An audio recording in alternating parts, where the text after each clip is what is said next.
I'm Sean Lim, and welcome to After 10. With warming relations here on the Korean Peninsula, there's growing optimism that we may soon see better than business as usual with inter-Korean projects, and also see North Korea come back to the six-party talks. On today's After 10, we discuss whether there's reason for this optimism or whether it's overblown. Stay with us. The Kaesong Industrial Complex is finally open again after being shut down for about 5 months. Inter-Korean relations have been showing some progress in recent weeks. In addition to the resumption of operations at Kaesong, the two Koreas have agreed to hold reunions of families separated by the Korean War. The chief nuclear envoy of the U.S. visited Korea and China last week to work toward getting the six-party talks started again. However, Korea and the U.S. stressed that North Korea must first change its attitude before the six-party talks can resume. Well, Professor Kim, thanks so much for joining us here on After 10 to share your insights with us tonight. Okay, thank you for having me here. Well, things on the Korean Peninsula seem to be getting better. Relations seem to be warmer between Seoul and Pyongyang. Let's start with the Kaesong Industrial Complex. It reopened this week after being shut down since last May. Do you think the new agreements that they set in place in order to reopen the complex will create a closer bilateral relationship? Yes, I think this time there have been some of the new measures that two sides agreed. I mean, I think if these agreements becomes pretty much successful, I think Kaesong Complex would be much more successful than previous one. For example, this time they agreed upon allowing South Korean businessmen to access Kaesong Complex more constantly. Before there were several important, difficult procedures like 3 days before they have to apply for the, visiting and passing into complex. And this time, they had some kinds of some identification sticker, put into the automobile shield. So that it's like a high pass in expressway. You go through and automatically they identify it, and you pass through the complex without a previous notification. So that I think would make the procedures much faster than before, which I think would be much more efficient in profit seeking and fruits in the business activities in Kaesong Complex. Another thing that has been agreed this time, I think, was that they decided to have some of the investment briefing for foreign companies. This, I think, is next month. They will have the briefing in Gaeseong, and after which they will have it in China or something. So they want to, draw and induce more of a foreign, investment into Kaesong Complex. And lastly, there have been much more important consultative groups and committees, which I think is to make more efficient institutionalizations of Kaesong Complex so that there would not be more negative incurrences. And I also understand there's been discussions of protecting legal rights for South Korean workers there in light of the case of a South Korean worker who was detained previously and wasn't able to even speak to any legal representation. Do you think measures like these are really starting to build trust rather than, just being a practical measure to help the complex run better? Well, trust-building measures require two things. First, we have to do some kinds of institutionalization measures. And secondly, there should be a North Korean willingness to abide by those institutionalizations. So in order for the first purpose, I think this time they have made a lot of committees. In order to support the joint committee activities, they have created a lot of secretariats to support their activities. And also there have been some commercial arbitration committees in which if there happens some of the disputes between Korean businesses and North Korean laborers, the committee would be in charge of solving those disputes. So I think these kinds of committees and institutions and and institutionalizing in order to prevent the negative happenings again, we hope that this would be in effect in the future. There have been many cases where the inter-Korean projects start and stop based on political shifts of wind. What more can be done to prevent that in the future? I think the first thing we have to do is to globalize the Gaeseong complex. I mean, if we induce more of the foreign investment and more companies, foreign companies, participate in Gaeseong complex, I think North Korea would not be easy to break all the rules and laws of international community. But second thing, I think more important than that is that North Korea should abide by all those promises they had agreed with South Korea. So this is something that why we are emphasizing the concept of trust. Even though there are all the systems and rules made, if the parties involved in those agreements are not abiding by those rules, all those rules are all insane, all in vain. I mean, previously North Korea did a lot of provocative behaviors and made all the agreements, going back to the nothing. So that's something we have to deal with. And thirdly, ultimately, this is important part, but by way of trust building, by way of making more rules and institutionalization measures, and also inducing the North Korean willingness to abide by institutions. The ultimate goal is that this would be resulting in a North Korean changes in its society and government. And part of our objective in changing the relationship between Seoul and Pyongyang is through the president's measure of trust politique. Do you think that the presidential office is giving themselves a pat on the back for the progress that they've made so far? And do you think the public is on board with this trust-building process? I think so far, trust-building politics is going well. Several reasons. First, the Park Geun-hye governments tried to have a really favorable and good environmental in Northeast Asia. In order for that, there should be an important coordination amongst South Korea, China, and the United States.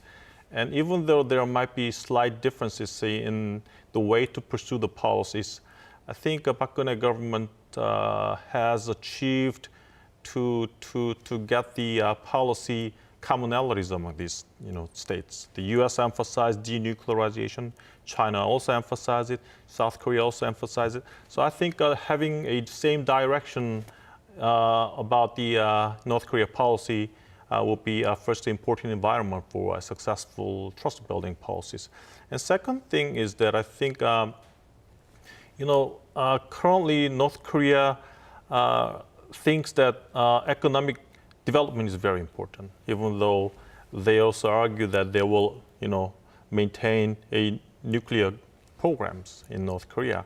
But whatever policy North Korea choose, the current situation means that in order for Kim Jong-un's power consolidation and in order for a true changes of North Korea, the economic development, whether throughout the relationship with South Korea or whether throughout the relationship with China, is very important for North Korea right now. So I think the Park Geun-hye government is using that kinds of needs and demands of North Korean government very efficiently. Well, let's turn over to the tourism project that's been halted for about 5 years. The Mount Kumgang tourism project hasn't been able to get back up and running due to a conflict over the death of a South Korean tourist. Do you think it's ever going to be able to move in a direction where we can see them resolve those old issues? We have a little bit differences from the North Korean posture.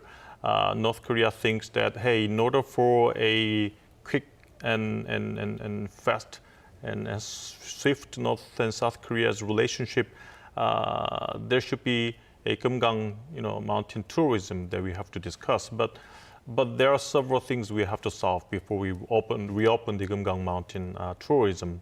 After the tourist Park Wang-ja was was dead by being shot by North Korean soldier. North Korea needed to apologize for that and also needed to promise that it would not happen again. And several measures are relevant to those kind of things needed to be done, but there has not been anything done about those things. So that's something we have to agree and get the promise from North Korea first before we reopen the Kumgang Mountain tourism. And another thing is that this is something relevant to the UN Security Council resolution, which prohibits the bulk cash, inflow into North Korean regime. And Kumgang Mountain tourism might be relevant to that kind of cash inflow into North Korea. So that's something that we have to judge in coordination with UN Security Council. So even if we can get business as usual with the Kaesong complex and Mount Kumgang, North Korea still poses a nuclear threat. Yeah, that's one thing that we have to think very importantly. Many of the previous South Korean governments, even though they tried to pursue inter-Korean relations, pursue economic communities, but suddenly there happens North Korean provocative behaviors, whether throughout the missiles or throughout the nuclear threats or tests. And suddenly all those kinds of inter-Korean dialogue and negotiations and exchanges just stop. So I think for now, it seems like there needs some kinds of policy decisions that we need to pursue these two things together. On one hand, we have to pursue in order to denuclearize North Korea, but at the same time, regardless of North Korean nuclear issues, we have to maintain a dialogue with North Korea. Because think about it, South Korean national interest is not the same as the US and China's. Our national interest lies in two aspects. First one, we have to deal with North Korean threats, but at the same time, we have to, continue our dialogue and ultimately lead to the unifications of the Korean Peninsula. And these two goals are something that we cannot miss, and we have to achieve these simultaneously altogether. So. Okay. And we also seen some recent reports based on some satellite images that North Korea may have restarted one of its reactors at its Yongbyon nuclear plant. Do you think it's credible? Maybe or maybe not. I mean, several think tanks in the United States, surveys, reconnaissance the Yongbyon facility and found out that there comes out some steams which would imply that they are developing and restarting Yongbyon facility. I think it's proper because a few days ago or weeks ago, Robert King, who is a special envoy for North Korean human rights issue, attempted to visit Pyongyang, but suddenly the visit was canceled. There have been many discussions about why North Korea canceled his visit, and the most credible answer might be that North Korea desperately wanted and still wanting a dialogue with the United States, but tried to use Robert King's visit in order to open a dialogue with the United States. But it seems like the current policy, U.S. policy towards North Korea is still very firm and does not imply any possibility of a dialogue. And North Korea might have thought that, hey, we don't need Robert King's visit. I mean, even though he visits us, there's no possibility of dialogue. Hey, don't come to Pyongyang. So I think North Korea now is kind of showing some complaints and displeasure about the U.S. policies. And if it restarts Yongbyon facilities, or at least try to show that it is restarting Yongbyon facility, that might be a part of policy implications that North Korea is not satisfied with the current U.S. policies. Some say the North is using the restart of the reactor as a way to push the six-party talks. That seems like a counterintuitive logic, or actually a pretty crafty move. Yeah, I totally agree with you.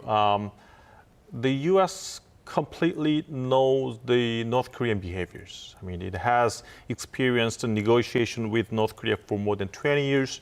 And now the US would not go into a dialogue which is meaningless.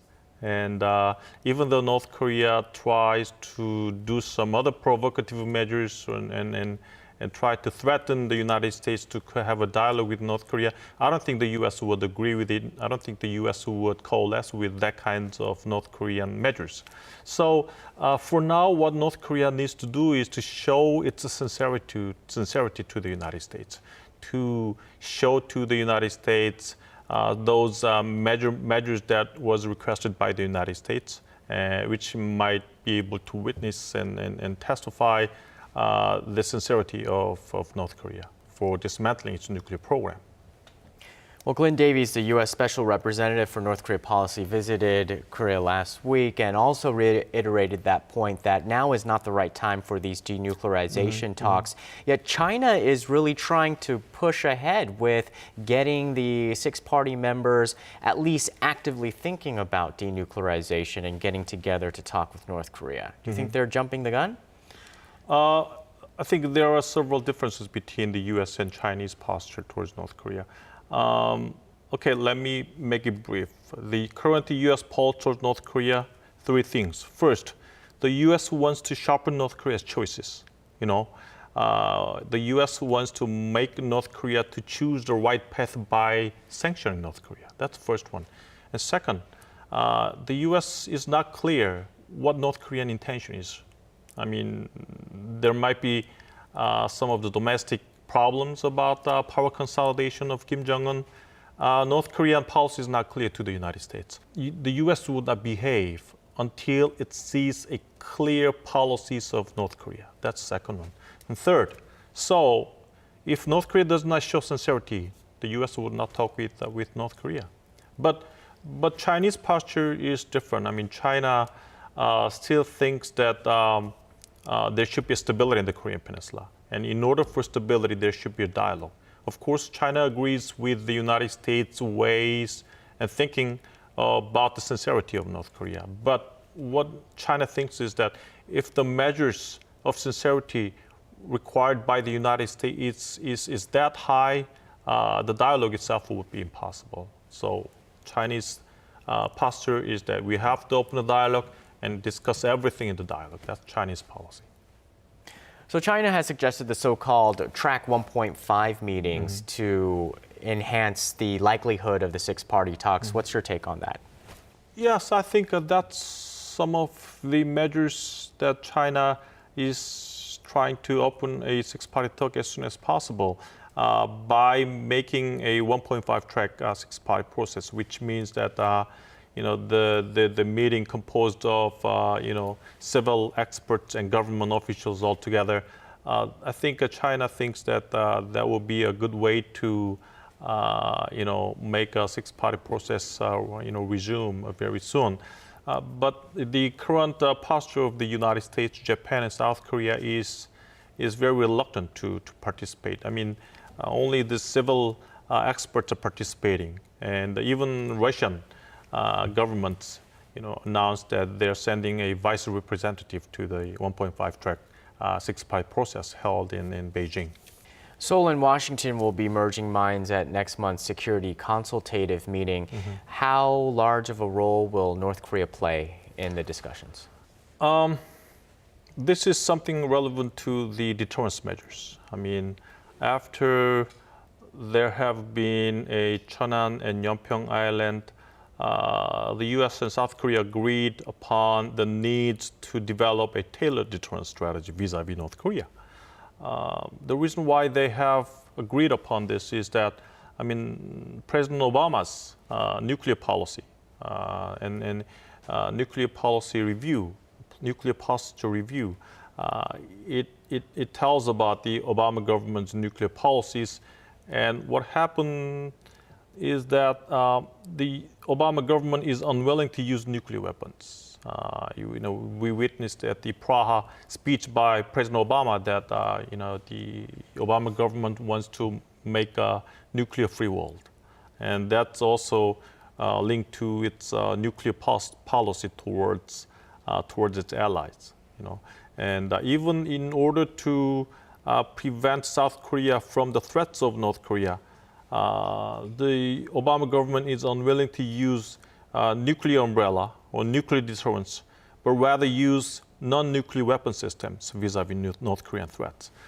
But we witnessed continued threats of North Korea, and I think ultimately South Korea and the United States agreed upon the needs to make a deterrence strategy much more tailored to the threats of North Korea vis-a-vis South Korea. So I think one important thing is establishment of kill chain, which means that if we see some of the signs that North Korea would shoot nuclear missiles, we detect it, and once they shoot the missiles, we identify it and decide to shoot the missiles and intercept the missiles. That's the four-step kill chain in order to intercept the missiles shot by North Korea. So I think this means that we are ultimately strengthening our deterrence measures vis-a-vis North Korean nuclear missile threats.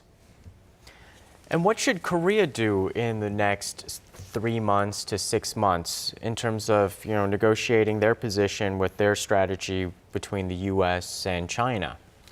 I think what we need to do is to converge different ideas and policies of the U.S. and China.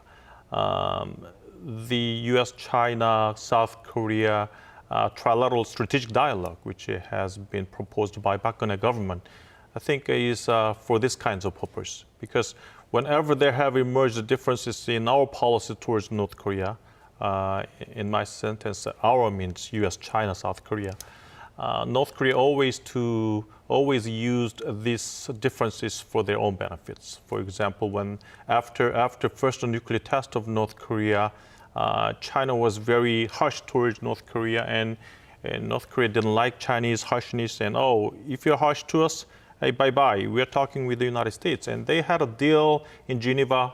The North Korea and United States had a deal in Geneva, and they lifted the BDA sanctions of the United States and had a deal on February 13th, 2007.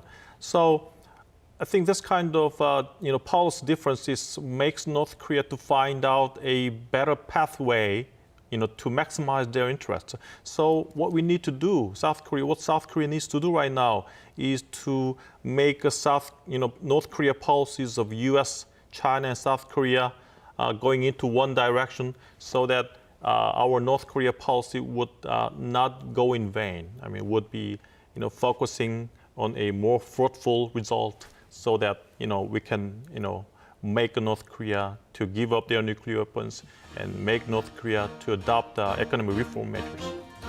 All right, well, very well said. Thank you so much, Professor, for joining us tonight and sharing your insights. Okay, thank you very much, and have a good Chuseok. Well, that does it for After 10 for us tonight. Join us again. We'll see you next time.